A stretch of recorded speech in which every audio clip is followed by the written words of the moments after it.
Hello and welcome to my little tutorial about the World of Tanks settings. So for new players, I would recommend, like we are in the settings tab, first of all, you go into the menu here by pressing this cog and then go into settings. And then what I would have on as a new player is, well, chat, this first tab here, it's completely preference. But on battle interface, I would have everything on here where my mouse is, and I would have this post-mortem mode as show moment your vehicle was destroyed detailed, because that helps you learn how your vehicle gets killed. I would have these on, and I would have these two off, and this on. Server reticle right here is very, very important, especially if you have bad internet, because that means the aiming circle that's actually showing where your gun is pointing will be the server side of it and not your client side, which means you can aim properly. But it's useful for anyone, despite internet. On preferred sniper mode level, it's preference, but this is when you press the shift key to go into sniper mode, instead of scrolling into sniper mode, it always goes to this number of zoom. I would have all of these on. I would have these on always. I would have this on. And this on for beginners, and this for beginners. Same with this and this. I would have all of these on for the map. This is very, very useful. This is preference if your PC can handle it. This is preference as well. It's not very important. This on the left side is battle recording. That's if you want to look back at battles or make YouTube videos and stuff. That's up to you. It takes the replays take some space on your hard drive, so be aware of that. This one, display server selection upon game launch, can be useful if you, let's say you're playing and want to play a certain clan event that's only on EU2, then you can select this. If you don't care about that, you just want to get in instantly, then you can have it unchecked. But this is very useful. You can also switch server right from the menu. These other things are preference, except for anonymize your nickname. It's very useful for if you are a streamer or something. Random events is actually useful as well, because nowadays there are maps that have random events, which are basically a plane could crash down and destroy a building or something like that, and it changes the map a little bit. I think it's fun to have it on. This is preference, is what kind of camo you want to see. Do you want to see actual real-life camo, or do you want to see the fake camos as well? This I would have on 2 level and adaptive, and I would have this on.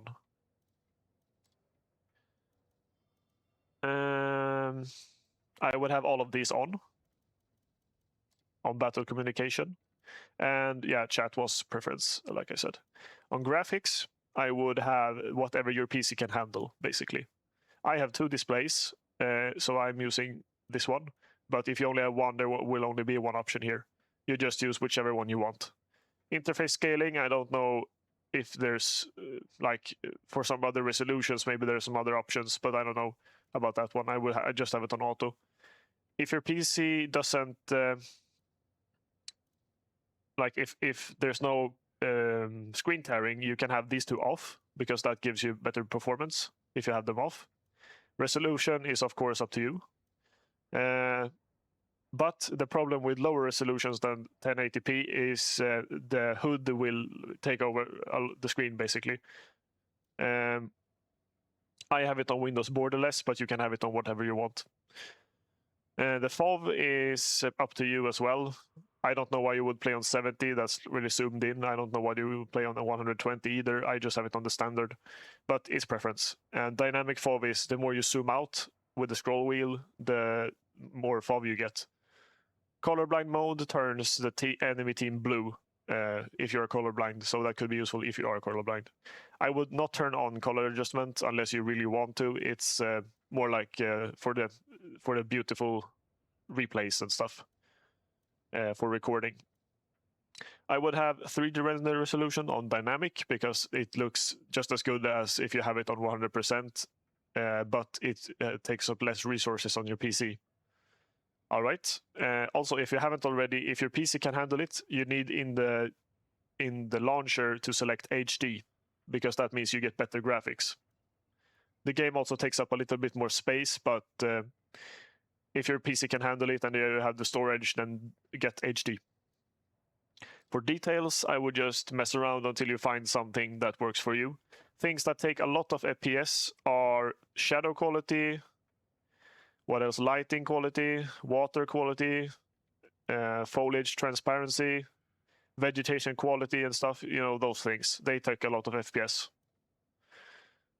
I have it on improved. And you have to restart to change this. On sound, I have it pretty low because I'm using a certain setup. But you can have whatever you want here. Music, sound, whatever. I would have this on high if your PC can handle it. Sound physics quality. It's basically that sound bounces off walls and stuff to make it more realistic. If you're using headphones, obviously pick headphones. If you're using speakers, pick speakers, and etc. Night mode is if you're playing at night with the speakers, maybe you don't want bass and stuff for the neighbors, so you can enable that and the bass goes away, basically. On the other hand, low frequency enhancement is what it says. It increases the bass. So don't have these two on at the same time. That doesn't do anything. But if you want more bass, this is where you go. For voice messages in battle, this can be useful. Basically, in this game, you can get your track can get destroyed, or your engine can get destroyed, or you can take damage. Maybe not for damage, but you can do damage and stuff. And when you do anything, the commander of the tank will say a voice line. And if you have it on commander, the voice lines will be tied to the nation of the tank. So if you have a German tank, it will be in German. If you have a Soviet tank, it will be in Russian, etc. But if you have it on standard, the commander will always be, I think, either British or American English. So you will always understand it if you don't understand the other languages. I have it on commander for the vibe. Sixth Sense sound is up to you which one you want. You can also mod it to be a custom sound. Party detection doesn't have any options except for custom. And if you don't know what Sixth Sense is, it's basically when you get spotted by an enemy, you have 3 seconds until a light appears above your crosshair, and that noise you hear and the light is you are spotted. Anyway, next tab. On controls, sensitivity, that is up to you, what you feel comfortable with. You just mess around with it until you find something that's nice. Horizontal and vertical inversion, I have them off. I have always had them off, and I don't know why you would want anything else. But if you want the other thing, I mean, if you want them on, then go ahead. Same with reverse inversion. It's just the direction is different. For the keybinds, it's up to you, but I have them as the standard keybinds. I have gotten used to those. So yeah, change them however you want. And I would look through these as well, so you know which buttons actually do anything in the game. If maybe there's something here like the handbrake you didn't know about. Reticle. So for reticle, I would have. It doesn't matter what you have here, as long as you have everything, all the sliders on 100%, and you have both this, either this circle with a loading indicator, or with the circle 1 with load indicator. It has to be a load indicator, because then you can see I'm loading the next shell here. And for gun marker, this is also very important. It doesn't matter which one, as long as it says with armor penetration indicator. That means this little dot here that's where the gun is pointing, by the way. This is where your mouse is, this is where the gun is pointing. And you want this to be green when aiming at an enemy. If it's yellow, you might penetrate, and if it's red, you will not penetrate. So that's very useful information to know if you're trying to kill an enemy, like, can I penetrate the armor or not? So have with armor penetration. On sniper mode, I have the exact same setup. And it's the same story here. Just have everything on. These two are preference. This should be with load indicator, and this should be with armor penetration indicator. On artillery, this is what I have. These are on, standard, last used. But this is preference, what you want to... This is like the 2x zoom I had on the general tab, where if you press shift to go into this view, it's either this one or this one, depending on what you choose. I have it on last used. I don't know what camera alternative controls are, but yeah, I have it on standard. On outlining, this is very important. So you want it on simplified, because if you put it on standard, you can see that the outline goes around everything here. And not everything here is the armor of the tank, like these guns, for example. So you don't need to see those through bushes and stuff, because you can see the outline through a bush. What you want is this simplified outline, because then it just shows where the armor is that you can actually damage, or the gun, for example, which you can also damage. And you want there's dots here, like X's. That means you can shoot through these boxes and you might penetrate the armor behind it. But and that's because it's on texture, on the penetrable area. But the impenetrable area is fill, because there's a rock here behind the bush. And this filled area, basically, don't shoot here, basically. You can change it so it's the other way around, and none, but why would you want to do that? And then to armor flashlight, I would have it on enable start of battle, at start of battle. It's basically this green, red, yellow area here. And what this does is, it's like the armor penetration marker on the middle dot, but this is more in depth. So you can see that it's green right here, it's yellow right here, and it's red right here. That means if the shot lands in the green zone, that it will most likely penetrate and do damage. If it lands on the yellow, it will maybe penetrate, but there's a chance it won't. And if it lands on the red, good luck. Like, you won't penetrate. And that's very useful for especially a new player, but also for an experienced player. And I would have resolution on high, otherwise it looks like this. So have it on high. And for armor highlights, I would have it on all armor, because otherwise it doesn't show like this. It shows something different. On flashlight texture, I have it on solid, but this is preference. I would have it on 100% opacity as well. Next up, marker. So I would have on all of these three tabs, enemy team, our team, and destroyed, I would have them on all the same thing. Everything on. Oh yeah, this one is different it's only for enemy.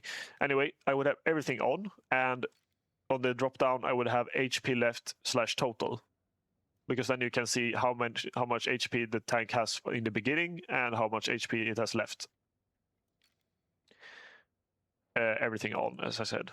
Alternative doesn't matter. It's if you press Alt, and I don't know why you would want this, so I just leave it. Same for the other tabs, like I said.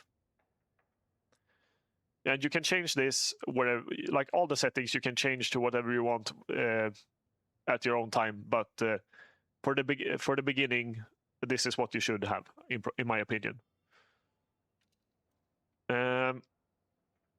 On battle notifications, I would have it on advanced, because then you get, I don't know what it's looking. Oh yeah, in standard it looks like this. You get no information except which direction you're getting hit from. But on advanced, you get information like, is it a critical hit you're taking? Is it a bounce, like you didn't take any damage? Is it a friendly fire shot? They don't do any damage in random battles. Or did you take damage, like the red one here? And you would have everything on here. On battle events, I would have everything on in these drop-downs here. This information appears on the middle of your screen when you do damage of any kind, critical hits, damage blocked, damage received, whatever. And it's very useful information. It can be a bit overwhelming at the beginning, but you will learn how it works. On the log, which is the same thing but kind of different, it will appear to the bottom left of your screen next to your HP and modules. It shows up here damage dealt by you, damage blocked by you, spotted and assistance by you, and stun if you are artillery. And below that you can see what shell people were firing at you, how much damage, if you blocked it or not, what tank. You can also see if you did something. It doesn't say what shell. And it says, did you track assist? Did you spot assist and stuff? I would have these 4 on, display always, all events, and all events at the bottom. Next tab. Of the border type, this is the map border, so you can't go outside this. It's an invisible wall, basically. I would have it on wall or dotted line, it doesn't matter. If you have it on do not display, it can be a bit confusing where the edge of the map is, and then you're like, why can't I go here? So I would have it always highlighted, because then you can always see it when you